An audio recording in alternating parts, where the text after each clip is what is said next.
Very happy morning, students. Today we are going to discuss about the parallelogram law of vectors.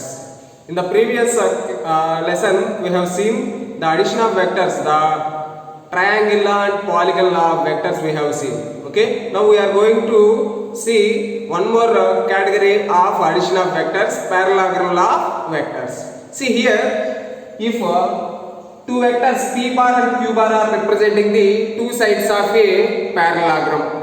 So as we know, the sides of the opposite sides are equal in a parallelogram. So are parallel in parallelogram. See here, if p bar and q bar are making an angle theta, then what will be the resultant vector of this parallelogram law or the parallelogram? See here,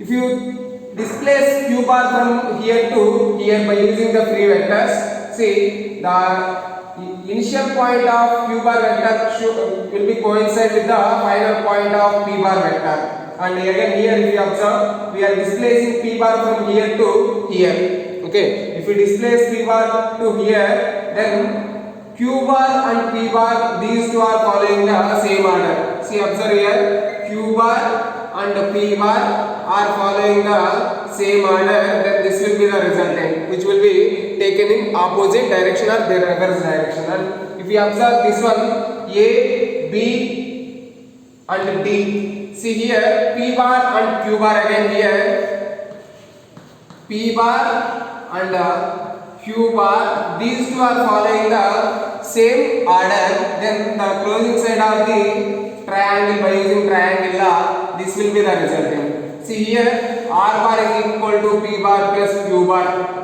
and in this case r bar is equal to, which is the initial vector, q bar plus r bar. So from these two cases we can say that the diagonal that is passing through the parallelogram will give the resultant of the two vectors p bar and q bar. Okay, so two vectors which are having magnitudes and directions which are separated by an angle and represent the sides of a parallelogram, then the resultant will be given by the diagonal that is passing through the parallelogram. Okay, that is the parallelogram law of vectors. Then how can we find out the resultant of this parallelogram? See here, we have displaced p bar from this position to here, q bar from this position to this position here. If we want to get this resultant, we need to apply the trigonometric ratios. If we want to apply the trigonometric ratios, we should require a right angle triangle. But here, do we have right angle triangle? See, we are not having from this diagram. Like this, if we consider p bar and q bar,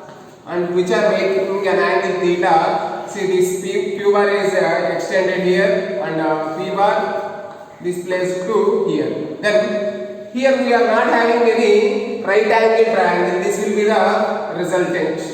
Always the diagonal that is passing through the parallelogram will give us the resultant vector. See, observe here we are not having any right angle triangle. For that, what we will do is simply extend p bar from this position.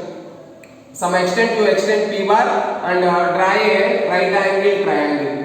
So if you draw the right angle triangle, here some particular length we will be having here. How can we find out that length? See, by using the resolution of vector. See, this q bar, and if you observe this angle theta is equal to the angle here, the same theta. Okay, so here q bar is making an angle theta with a horizontal direction. Then what will happen? Along this direction the component is q cos theta, and along vertical direction this component is q sin theta. So if this is q sin theta, then this will be also q sin theta only, right? Both are parallel to each other. Then x component is q cos theta, y component is q sin theta. Here we have resolve the q bar vector by using the angle theta. So x component we got q cos theta, y component we got q sin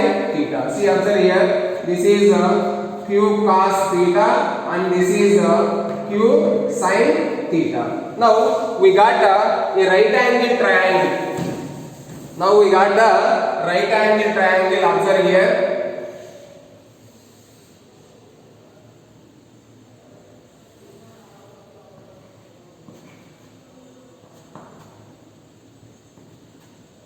This is point D and this is point C and this is point A. So here this is the angle theta and this P bar magnitude is what? P. And here BC, what is the magnitude we are having? Q cos theta, and this will be Q sin theta, and this is Q bar.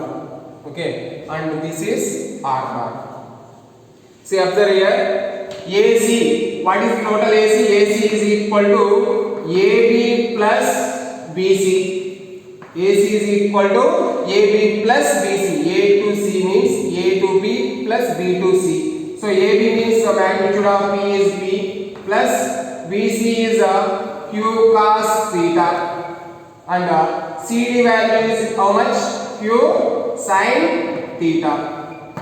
So here AC value and CD values we got. Then for this right angle triangle, if you observe, apply the Pythagoras theorem, then what we will get? Hypotenuse square AD square is equal to AC square plus CD square. Now we know the values of AC. What is the AC value? P plus Q cos theta. P plus Q cos theta whole square plus CD value is how much? Q sin theta. Q sin theta whole square.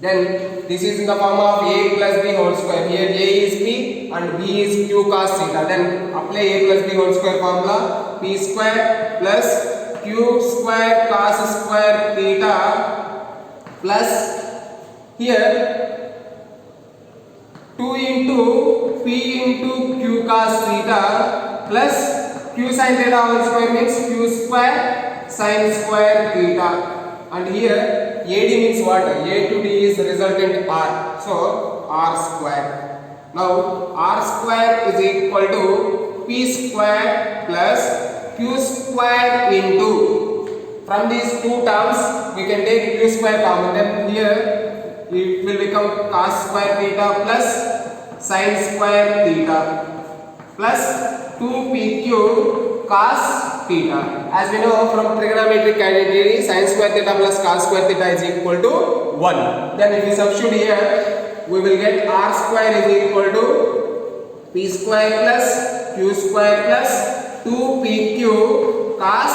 theta. Okay, P square plus Q square plus 2PQ cos theta. Then the resultant R can be written as root over P square plus Q square plus 2PQ cos theta.